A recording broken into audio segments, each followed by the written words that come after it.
It would be absolutely amazing and a dream if my family could completely reconcile and all of us could go back to being one unified family. I think that they all need each other. The hypocrisy is shocking. This is not the first time I have sort of been saying something about Mykelti. I don't get how she can say, oh, I hope one day we can all get along and we can all be in one place.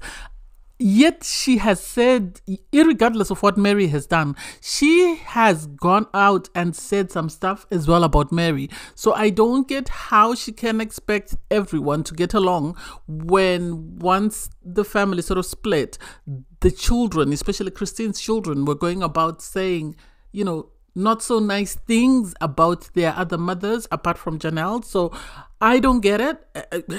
It's shocking. I'm actually speechless. Anyway, hey there. Thanks for stopping by. It's Valerie. Welcome to my channel. If you're new here, don't forget to subscribe. Click the like button, turn on the notification bell for when I upload new videos, and definitely leave a comment. In this episode, I'll be reviewing Sister Wives, Season 17, Episode 13. Okay, so the episode starts off with Mykelti's gender reveal.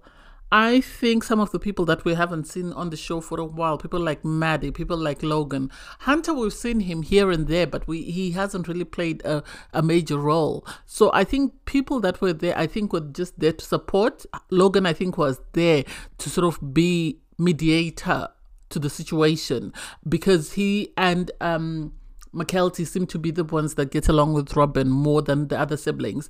And I love Garrison. I'm here for Garrison. Garrison is not with that mess. He did not show up. Yes, Gabriel showed up, but Gabriel, I think, just showed up because his mom asked him to show up. I think that's the reason why he showed up. I don't think he would have shown up had he not been asked to show up because of the way he was behaving and because of his body language. Obviously, Christine's children were there because it's their sibling, but Maddie, it must have taken a lot. I think she showed up to support her mother. If nothing else, I think Janelle's children showed up in support of their mother because whatever happened, if things had kicked off, then they would have stepped in. I don't think they like the way their mother's being treated. And so they're expecting 2 boys. That's amazing. But for Mykelti to say that, oh, I hope one day we can all... It's too late. That ship has sailed. The things that her and her siblings have said about Mary, I don't think have been... whether or not... I know someone in the comments said, oh, Mary's children, are more interested in their relationships with their siblings and not what people are saying. It's still your mother. Your mother is your mother, irregardless of how good or how bad they are. You wouldn't take kindly to other people saying bad things about your parent. In most normal situations, no one would be happy to hear, whether you're my sibling or not, criticize my mom, and not in private, but in public for everybody else to hear. That is wrong. And so I wouldn't be surprised if Mary's children feel some type of way about that comment, irregardless of whether they're siblings or not.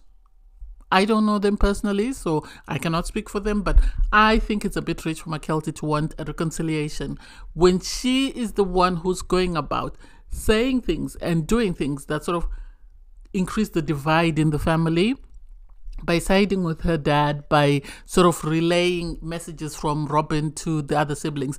I feel like if she really wanted to build a family, she would have said to Robin, I'm happy to call up my siblings and we get on a Zoom and you say what you want to say. But unfortunately, as much as I love you, I cannot play mediator or I cannot be your messenger of the messages because this is not doing any good. This is actually breaking the family down further because chances are I might not be able to say everything you said and in the tone you meant it, and it will lead to sort of more bad blood. So I wish you could speak to my siblings on your own. That is what she should have done if she really wanted to build a family and wanted the family back together.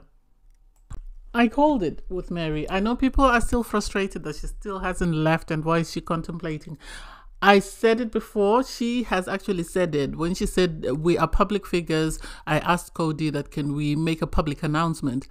This was her waiting for him to sort of give her permission, for lack of a better word, for her to not have to face backlash for leaving Cody as she did the first time she tried to leave.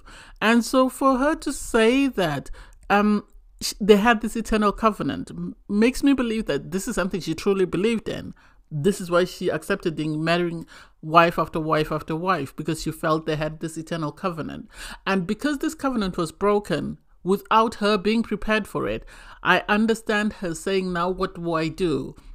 I think it's not that she doesn't want to leave Cody or that she didn't want to leave Cody. It's the fact that she was afraid of life after Cody and what that had in store for her and how she would be able to navigate that.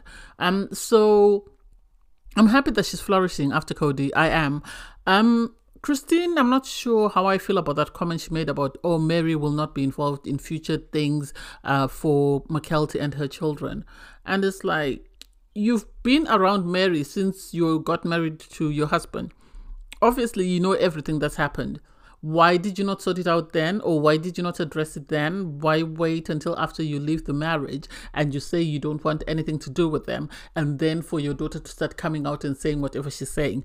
I think that's a bad look. I think it's really a bad look, and I don't think Christine was as angelic as they make out to Mary's child. So I wish this part they didn't need to show, they didn't need to discuss, because it's just toxic. It's just toxic and messy. And it's just creating this tension in the family that is separate from the tension with Cody. And the reason behind that, I do not know. I really do not know. Whether Mary was abusive or not, this is something that they should have addressed as the mothers, because there's no way 3 of the mothers were there and all this was taking place and they didn't say anything. And Cody didn't say anything and everybody just supported this. So if everybody just watched this, why is Mary the only one taking blame? Why isn't everybody else being blamed for watching it, the other adults, and not doing anything about it? Make it make sense? With Christian's son-in-law, Tony, I don't know whether it's coming from a place of love or immaturity or something is a bit because, you know, they're saying goodbye to Isabel because Isabel is going back. And so they start this conversation. Tony brings it up at dinner, you know. So he's asking Christine, are you dating? How is it going? Have you found someone? You need to be more open to getting to know people. And so it comes from a place of love. But then at times you sort of think, this is your mother-in-law. You need to have a sort of a boundary, somewhere where it's your stop point. You can't just keep pushing like you're talking to your mom or your friend. And Mitch is more reserved and more mature in how he asks. You know, obviously her children are worried. They wanted to move on from Cody. They wanted to find someone. They don't want it to fall into the same trap. So they're going to be encouraging. They're going to be uplifting. They're going to be motivating. But I think it's sort of a fine line as to how far can they push her, because apparently she's never dated anyone. The first person she kissed was Cody. That's because of the religion she grew up in. So, I don't know. It's nice to see that she eventually found someone anyway. It's nice to see Christine and Janelle go on a road trip. Apparently they're going to Christine's brother's farm. They've been invited, so they're going to be, you know, riding ATVs and stuff. And for me, I don't mind their relationship. I feel some type of way about the fact that they have to constantly bring up the fact that it's only going to be the 2 of us. We all know it's only going to be the 2 of them. They don't need to keep reminding the viewers that it's only going to be the 2 of them. At least Janelle said, you know, Cody and Robin have been spending a lot of time together. Mary spends most of her time at the B&B, so I'm going away with Christine. That makes more sense to me. The thing I like is Janelle and her children, when they speak about the rest of the family, I'm yet to hear them say anything sort of derogatory or anything that might cause friction. Their feelings are sort of backed up with information that we've seen, and at times they sort of tread a fine line whereby they never cross the line, whereby it's seen as disrespectful or seen as you've gone to the furthest end, there's no going back. And so to hear Christine and her children always say, oh, we're not going to associate with this person, or this person did this to me, or it's sort of, I don't know, it makes me feel some type of way, and I don't know how the other family members feel hearing this and seeing this on TV especially. I think it's a bad look. So apparently Cody sold his sports car. We all know his sports car. And so his friend is coming to pick it up and take it with him back to Utah. And for me, the fact that he paid more attention and spent more time trying to fit that car into that trailer doesn't make sense. He could have used up that time speaking to his children. The fact that he's more patient with his car than he is with his own children does not make sense to me. And the fact that he's trying to, I've spent most of my life trying to fit, square pegs into round holes, that does not make sense to me. Be a man. be a husband. That's what you should be focused on, not this nonsense and analogies that don't make sense. If you had paid as much attention or half the attention you paid to your car on your other children, you would be in a better place in regards to relationships. If you had paid more attention to your wives, at least half the attention you spent or you paid to Robin and your car, you'd still be married to them. So please take a seat somewhere. Okay, this is a conversation I've been waiting for. So, Janelle discusses or sort of explains how she got to meet Cody and how, she had this awakening that this is the guy she should marry, and the first time she met him. And for everyone that always criticizes Mary, imagine your brother's wife and you say to your brother's wife, I want you to meet my new boyfriend, the guy I want to marry. And then later on, turns out she divorced your brother and your husband presents her as his new wife. How would you feel in that situation? Would you be friends with your former sister-in-law now becoming your sister wife? Would you be okay with your brother's ex-wife sharing your husband with you? Let us call a spade a spade. That is very messy. There is no one who would want to be in that situation, because at the end of the day, Janelle is still Mary's ex-sister-in-law, who is now her sister wife, because they are both now married to the same man. That is messy. And I think that sort of explains some of Mary's behaviors towards Janelle, because there might have been this bitterness or this anger. How can it be you were once married to my brother and now you're now married to my husband? Make that make sense. I don't think she had as much of a problem with Christine coming into the family, but I can see where her beef or her issues would have been with Janelle coming into the family. But it seems they had a spiritual awakening. Christine says she had a spiritual awakening to marry Cody, and when it was time to leave, she left. And so for me, I don't know. I think for Janelle, she might have had a spiritual awakening to marry Cody, but I think at the same time, she will have a spiritual awakening to leave him, because I don't think he's been the best husband to her. I think he's loved and appreciated the fact that she can help him financially provide for the family. I think that's what he likes. I think he likes the fact that she's independent, but to say he loves her as a person, I don't know. I don't know him, so I can't say yes or no.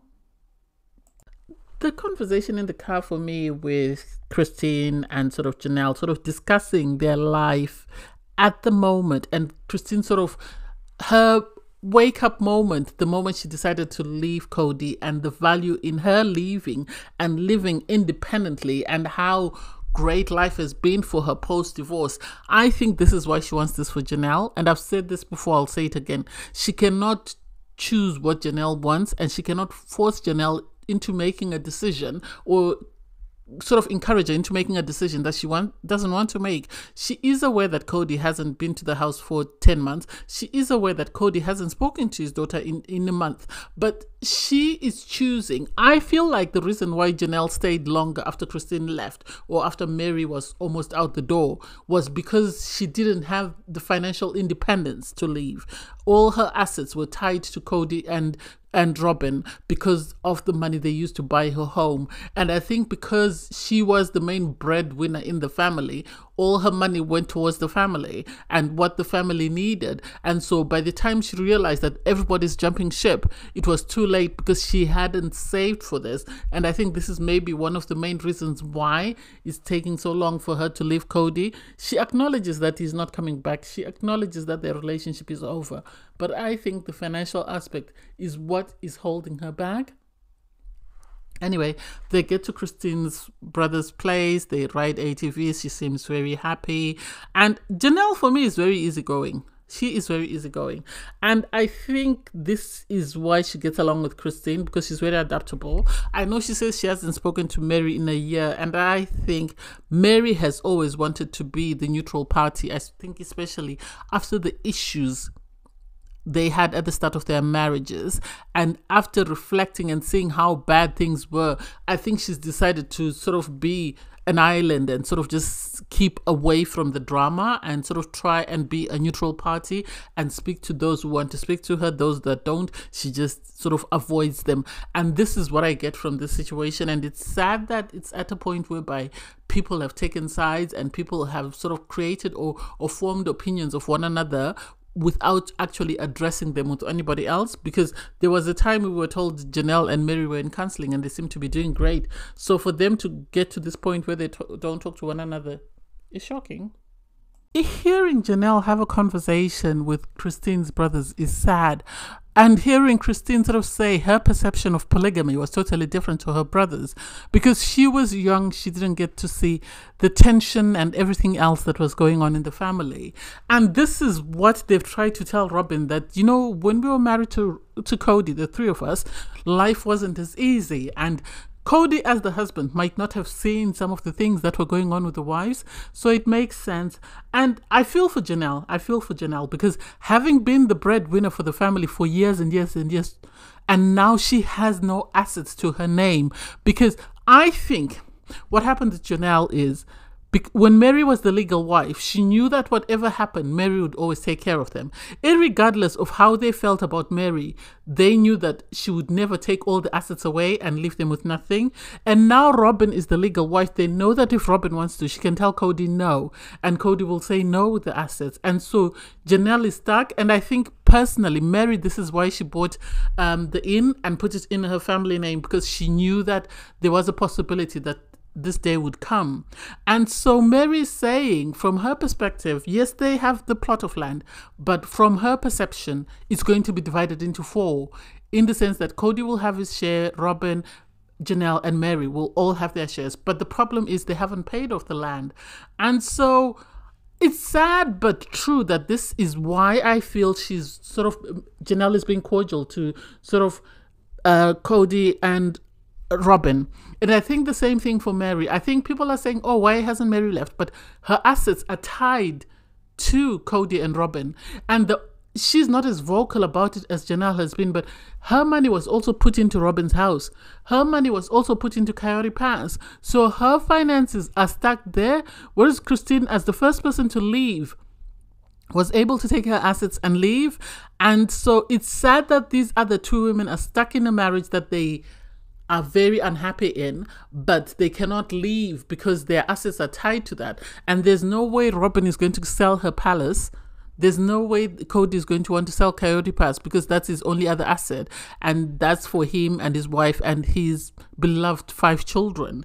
So I don't know. It's really sad but true. And I think hopefully this is a calling for Janelle, and this is something she'll advocate for once she's managed to get her assets, and will be able to help other women, be it women living in polygamy or women that are sort of living with someone but are not yet legally married. So this could be a calling for her. I don't know.